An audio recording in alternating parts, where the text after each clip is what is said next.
Hi, I'm Jackie Tantillo, and this is Should Have Listened to My Mother.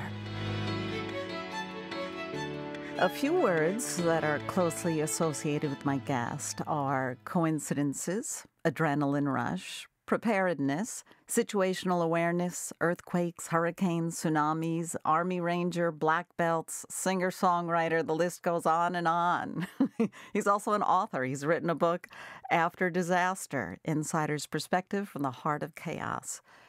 And I'm sure your mom was very, very proud of you. Eddie Minyard, welcome to Should Have Listened to My Mother. Jackie, thank you so much for having me on. I really appreciate the opportunity to chat with you. When someone says, "Oh, hi, Eddie, what do you do for a living?" Do you just chuckle? You do so many things. Most of the time I do. I'm like, it's so diverse. But I mean, the world of disaster response and emergency management is really what it's all about. Most people think that's like storm chasing, which it isn't. I try to not be there when the storm shows up. We try to get there after, but it doesn't always work out like that. But and the other crises that we're involved with. So it's difficult to explain. And it was, as evidenced by the fact when I decided to sell my business and retire, convincing venture capitalists that they should invest in something that was so unusual and unpredictable, it was a near impossible task. You've been through most of the big ones, including the earthquake in Haiti, and Katrina, and the tsunami in Japan, the aftermath, right, to help people get up and running again with satellite systems and communication systems. It's the focus that you must have for your task. It's something that you're very passionate about, helping other people. Yes, that's true. I mean, the first time you really get involved in seeing the human impact of what you do, the hook is immediately set. And, I really began to realize that after 9/11, working with the Port Authority of New York and New Jersey and a lot of the financial houses in New York, beginning on 9/12 of that year. And you really start to see how important it is to be able to come in and bring a sense of calm and clarity to a scenario that's otherwise very chaotic and difficult to deal with. Yeah, that's for sure. And where did you get that magic touch from? Your mother? Well, I think she did have a lot to do with it. I just wish I had recognized it earlier in my life. She certainly was a person who dealt with a lot of adversities and chaos in her own life, and yet managed to remain calm and focused and determined as a result of some of the things that she had to experience. Isn't that fascinating? What's her name? What was her name? I'm assuming she's passed. Barbara, she passed in 1998. I still think of her every day as I drink my coffee from her coffee cup. But nevertheless, her name was Barbara Joyce. Barbara Joyce Chafin was her final name, married to my stepfather. But Nicholson was her maiden name. And what you mentioned challenges and obstacles that she had to deal with. Yes, it started early for her. Sadly, she was the only child of a single mom. Never knew her father until she was in her 50s. Her mother, my grandmother Mildred, was a polio victim and had multiple sclerosis. So she was a caregiver as well as being a child. She turned 16 in February of 1951, and I was born in April. So she was a very young mother, and yet still dealing with all of that at home. And she really did have to deal with quite a bit in the struggles. And I think I sent you one photograph of this, what looks to be a very young woman holding a very small baby, and that's my mother as a child holding me as a child. Wow. Her life changed for so many reasons, and she was able to keep her feet grounded and do the best that she could. Yes, that's right. And she always worked. She was always out trying to make a living. I find the topic of the influence of mother your topic of your program here to be very interesting to me, because I view myself as sort of the product of the collective mother. My mom, her mother, my grandmother, and my father's mother, my grandmother, who really sort of shuttled my brother and I around and did their best to impose the right kinds of values and principles on us as very small children. And Mom, at the same time, trying to keep her own head above water and work. Divorced from my dad at an even earlier age. By the time I was 5, they were divorced. And so she was really kind of that forced into independence on her own in a time where, that was a woman who was usually expected to stay home and rattle in pots and pans, I think, in the 1950s and the early and mid-50s, and she was out making a living. I imagine your mom was blindsided with the divorce, and here she was alone raising a child. And I assume that she had the support of all the maternal, paternal grandparents, etc. Yeah, absolutely, 100%. I mean, it was a different time and place then, and she was not chastised. We're from Alabama originally, and it was, honey, you're a member of the family, and that was kind of the way it worked. And, my brother and I spent much of our time with one or the other of the grandmothers, one living in Florida and one in Alabama, and Mom living primarily with her mother after the divorce in Florida. So we were shuttled back and forth until they could figure it out by putting us on a Greyhound bus and telling the driver to take care of these two boys until they get to Florida. It was How old were you, do you think? How old were you, 7 or 10? I was 6 or 7, 6 or 7 years old, maybe 8 in that time frame. But up until, she married my stepfather when I was about 10 years old. So, so it was just a different kind of world back then.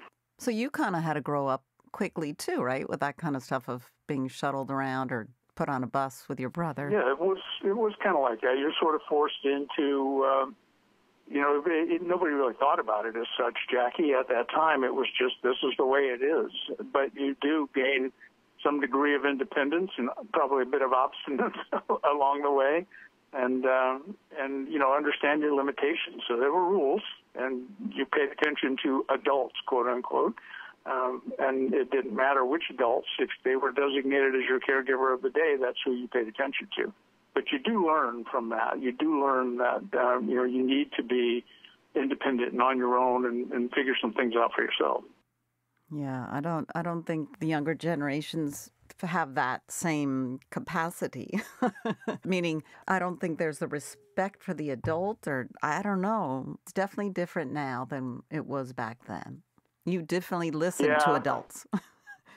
I hear the same thing. I mean, I can tell you from my own kids growing up, I can't tell you how many times I heard them say to others, "You ain't the boss of me," regardless of the strata that they were in at the time. So what kind of work did your mom do to help support you and your brother? Wow. So, I mean, she did pretty much everything that a person could imagine doing. She was a waitress for the longest time when we were early on. And, she worked as a receptionist, and she really had, obviously having me at the age of 16, meaning she was married by 15, she didn't finish high school. She ultimately, much, much later in life, did get a GED diploma, but she worked in the hardest of jobs and the most menial of jobs, and worked her way up through her own initiative and her own drive to becoming an office administrator in a major hospital in Illinois, to ultimately becoming an office manager for a trucking company, and then becoming the first female terminal manager of any trucking company in the United States. Wow. And it was all her pushing herself. She really was something. Wow, she was definitely driven. Well, and you talked about adversity. So I think probably, other than all the years she was married to my stepfather, but that's a whole different topic, and you probably need to rename your entire program if we went into that one.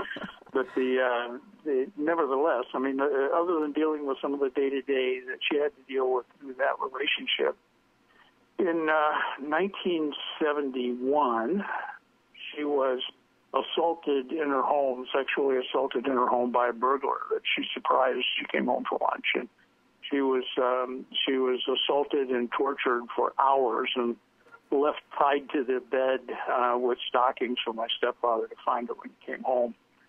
And rather than shrinking into her shell, which, she certainly had the right to do that, she became a very strong and vocal advocate for women's rights, and went on television and had interviews, and really started to get out and discuss these things with the world, to fight it back and to learn new things.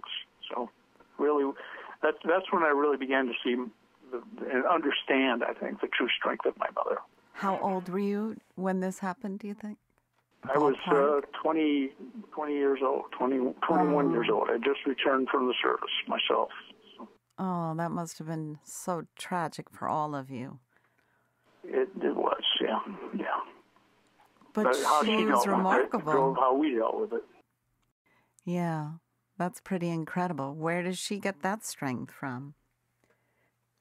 I think that the fact that, if you go back one generation and look at her mother, my grandmother, who, as I said, was a polio victim and had multiple sclerosis. I never saw her when she wasn't in braces or with crutches or ultimately in a wheelchair, but I also never saw her when she wasn't smiling and had the most radiant outward appearance and, took care of other people's children, even though she had those conditions herself, and just was all about, moving forward and doing things that, she wouldn't accept the fact that she had limitations and just moving it forward. So I know that, that strength came from her side, and my mother definitely inherited it as she went forward. Did she advocate for sexual assault victims and survivors for many years? Yeah, she did, up until the point where it just sort of, I think she ultimately, that was her way of coping in the beginning with it. Yeah. Her first means of coping was she was bound and determined to find this fellow and track him down and put him in his grave. But ultimately, she through her own counseling and working with the police department in Moline, Illinois, they were wonderful with her and for her and helped her to, get some counseling herself and then to provide that advocacy to others and, to get vocal about it. Go on the local television channels and so on and speak about it in an interview format and really kind of move it forward. And she did that until I think she had developed and processed it to the point where she was okay, to deal with things on her own. So she didn't continue the advocacy in a vocal way, but she continued to show the strength that she developed from having to deal with it. Wow, that's not easy at all. That's very impressive. Barbara, you are spectacular. Oh, my goodness. And I'm sure that's just one of the major obstacles in her life. I mean, was it the kind of thing that you guys would go to work with her, too, sometimes, or you would just always be with the grandparents?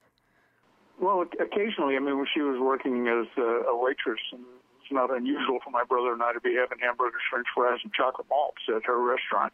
That's pretty good. Come down to visit her at lunchtime. But, yeah, by the time she started working in the trucking industry, I was relatively local to where she lived, and we got to know some of the folks there and, her bosses and the other players around there. We'd drift in occasionally just to say hello. But it wasn't like we would go to work, as kids with my mom. She didn't have that kind of career going for her. Was it hard when you made the decision to go overseas to leave her? Was that a tough decision, or you? No, it was. It wasn't about her so much, but it was about the relationship she had with my stepfather and the one I didn't have with him. I actually left home a couple of years before I went overseas. I moved back to Alabama. I was living with my grandmother, raising a lot of hell, and and trying to figure out what I wanted to be when I grew up. Someplace between a hippie, a motorcycle gang member, and a soldier, and the soldier won out. So at the end of the day, but I quit high school too in my sophomore year, and she actually had to sign for me. I took my Army physical on my 17th birthday. So, I some people look back on it now and say, man, you must have had a death wish. You know, who knows? Maybe I did. That wasn't in my mind at the time. I just had ambition.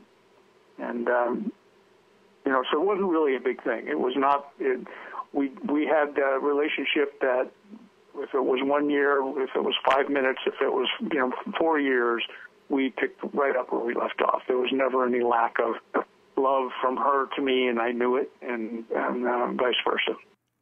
You mentioned to me that your birth name is Eddie. It's not Edward or Ed, as I had mistakenly called you. It is okay, because and you know what? I call myself Edward for decades, because it wasn't, Eddie's not very professional now, is it? It doesn't sound that way. So, I sort of adopted the nom de plume of Edward, and of course most people shorten that to Ed. But at the end of the day, the name on my birth certificate and my driver's license is Eddie. And the story behind that is kind of funny, because I didn't really know it until I was 60 maybe, but my mother had always told me that I was named after Eddie Fisher, because she liked Eddie Fisher. My brother's first name is Johnny, and she said he was named after Johnny Ray, another singer from that era. Well, it turns out, after all is said and done and getting the rest of the story from other members of the family, that my dad actually named me after Eddie Lopat, who was a pitcher for the New York Yankees. All right. So go figure. So, so which one is it? You're named after both of them.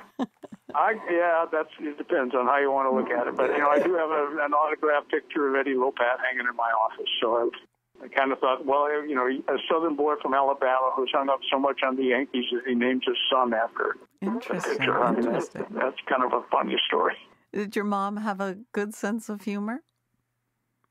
She did. She had a better sense of humor before we moved to the north. My stepfather was a military guy, and we ultimately wound up, when he got out of the service, moving to Illinois, where he had family.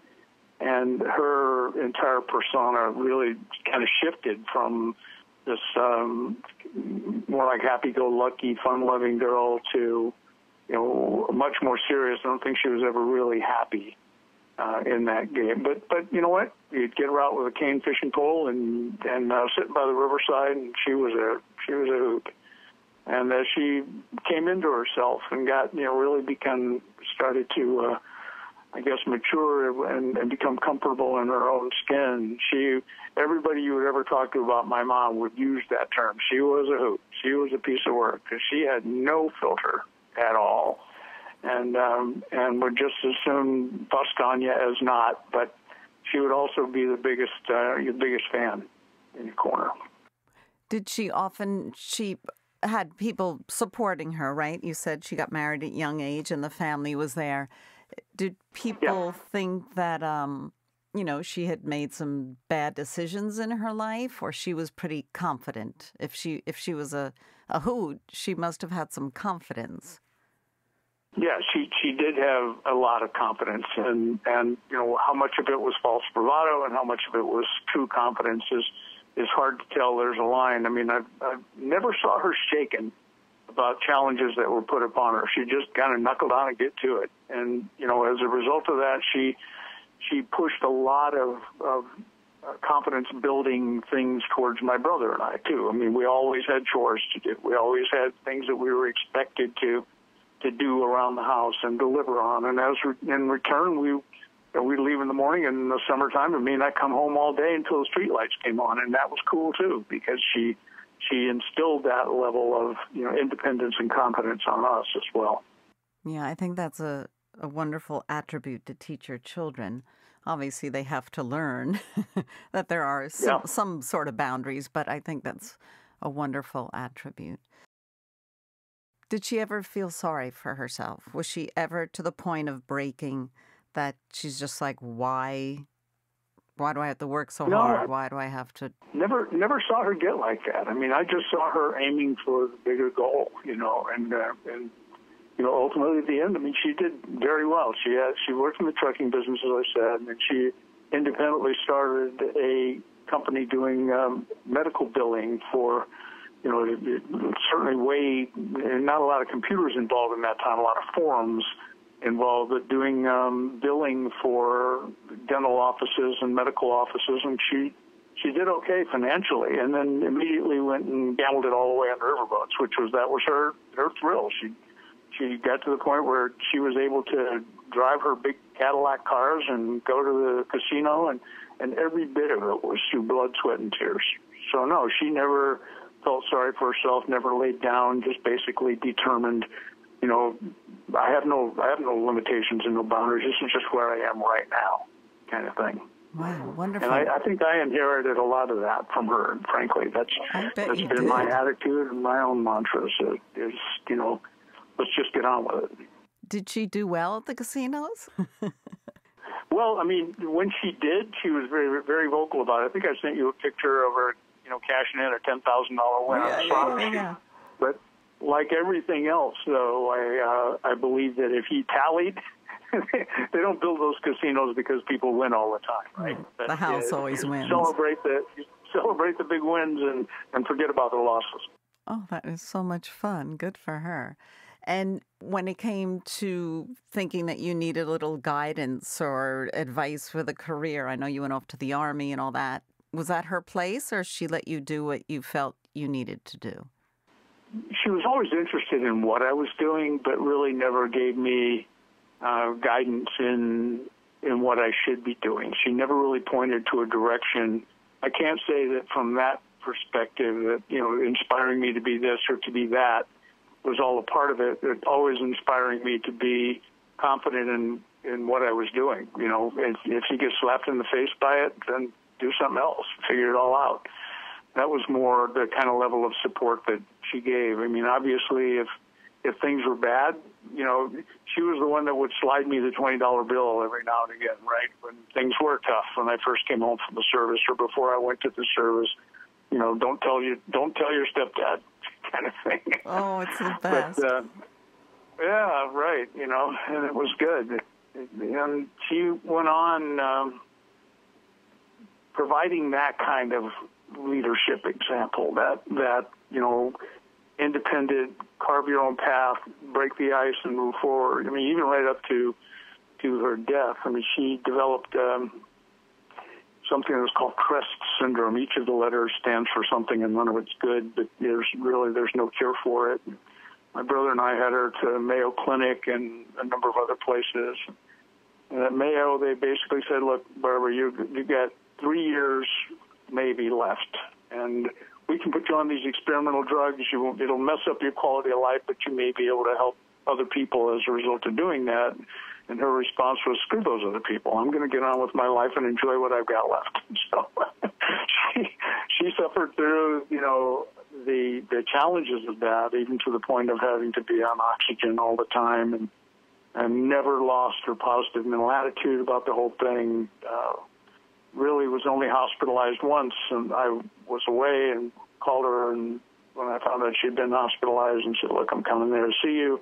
It was a Wednesday night. She said, no, you're not. I'll be out of here on Friday. And she watched the, basketball game with my niece that night and never woke up the next day. Wow, but right to the very end, she was herself, 100%. Wow. So she was able to show love toward you guys, you and your brother. I'm assuming had good relationships with your mom. Oh, yeah. But she supported you. You asked him, he said, he'll tell you that she was her favorite, but I really was. Depending on what you believe, maybe I'll get to meet her one day in our next life. She sounds wonderful. Yeah, she was. She was something. Do you have any particular sayings that you can remember her using? I do, but I'm not going to say them over the air in this politically correct climate that we all live in today. As I said, no real filters. But she was something else. But basically, her goal was, basic advice to me always was, honey, just keep your love about you, and that's kind of her. That's a good one. That's a really good one. Is religion or spirituality a part of your life growing up? Well, in a way, I guess it kind of was. I mean, we were, down home Southern folks, so we had a whole litany of religious experiences from, the earliest days where everybody in the family were Upper Cumberland Presbyterian and went to these tent revivals and all of that through, significant focus later on Oral Roberts. In fact, my grandmother swears that my maternal grandmother swore that she cured me from stuttering by putting her hand on the television and on my head when Oral Roberts was giving a sermon, and that knocked the stutter right out of me. I don't know what happened, but then she married my stepfather, who was strong Southern Baptist. His brother was the dean of the Billy Graham College of Evangelism in whatever they are, Louisville. Wow. And then when we moved north, though, it really sort of went away. I mean, Johnny and I were still conscripted to take a bus to Sunday school, which we did in a Baptist church. But even that went away after, we got into our early teen years. So really, it really wasn't a strong element of our family life. It was or was not? It was, right? It was in the beginning, yeah, and then it just sort of dwindled away, after that. Everyone was pretty staunch Christian, good Southern Bible thumpers there in the beginning, but it just sort of went away. Well, it certainly, you have a huge heart. You're always giving so much, and I admire that and respect that so much. In the work that I've done and some of the encounters that I've had, you used the word coincidence when you did your introduction, and I'm not sure that there are any. I think that it took me a long time to finally wake up to the fact that there was a lot more going on. You could call it divine intervention, divine direction, whatever you want to call it. But, I've been in places and done things and had encounters that if I had written them down and submitted them to Hollywood, they would say, we can't make that movie. It's impossible. Nobody would ever buy into it. And I'd have to agree. But yet there it was. And how does that all happen? So it's taken me a lot longer to come around to realizing that than I probably should have. Or actually accepting it, I think, that I probably should have. But you've seen humanity. You've seen humanity and human nature really shine through. You talk about it in your book. Even the people of Puerto Rico who really struggled from the hurricane, and yes. the one touching story, well, not the one touching story, the story of the little boy in Haiti when he was carrying the 50-pound bag of rice. Mm-hmm. And you were able to help him. You want to just tell that story briefly? Yeah, sure. That was one of the major giveaways where we would come with our trucks full of rice and oil and beans and water. And this kid, literally the size of one of my grandkids. He's a small, diminutive kid, and he's dragging this 50-pound bag of rice, and I picked it up. But wherever he led me to, I took him by the hand. I don't speak good Spanish or French, but I was able to get the point across to him what I wanted to be able to do. And the shelter, if you want to call it that, where these folks were basically, if you saw it from the air, it would look like a patchwork quilt. It was just blanket and tarps and blankets and sheets and whatever they could stand up to keep the sun off of this, warren is the best way to describe it. And the kid took me by the hand and led me in throughout all of this thing, and it was a situation which could have gone south in a lot of different ways, but didn't, and walked me all the way through to where his family was. And we gave him the rice, and that kid stood there and looked right up at me and gave me a man's handshake, looking me dead in the eye. Merci, merci, merci. It was quite moving in that regard. It kind of really puts the perspective on what this is all about, and why you do these things. And there have been these punctuating moments in every major event that I've been involved with. Most recently, since 2014, it's been the immigration unaccompanied alien children scenario at the southern border. We've been dealing with those shelters, since 2014, and you see things and you experience things in there that you got to scratch your head and say, number one, why is this? But number two, man, I'm glad I'm able to do something positive in the light of these children. Yeah. Wow.